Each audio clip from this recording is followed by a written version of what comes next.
Wakenya tunapenda kusapotiwa mahali hata hatufai. But you know the worst place yenye huwezi patiwa backup na watu ni kwa gari. Ushaona mtu umeingia kwa gari, conductor amekujia pesa, umempea 50 akakwambia pana gari ni 100. Mtu atakanga kuongea na sauti kubwa kwa gari kila mtu akusaidie. No! Tuliingia gari mkisema ni 50. Unageukea mwenye kwa side. Si walisema ni 50. We, si walisema 50. Ukigeuka side nyingine mwenye alikuwa amekaa side anatoa 100 safi. Anapeana.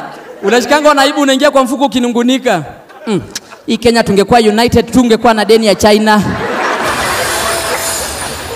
Yeah? And you know, like Tanzania, like there was a day I was in Tanzania, I was wako very organized. Unajua Tanzania ukipatia makanga pesa fair, anakuambianga, nashukuru sana. Hata ukishuka anakufuatilia bado. Haya, na ukue na siku njema, kwa heri. Huku Kenya makanga akikwambia asanti, hiyo kitu inakusumbuanga ukiwa kwa gari. Inabaki tu uulize na unaulizanga na ujanja. Ati, hapa nimeambiwa asanti, kwani mumelipa ngapi?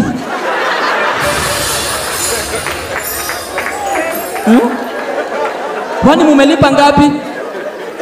Mumelipa ngapi? Mimi nimelipishwa 30. Makanga si utanisaidia na hiyo mbao? Lazima uulizie.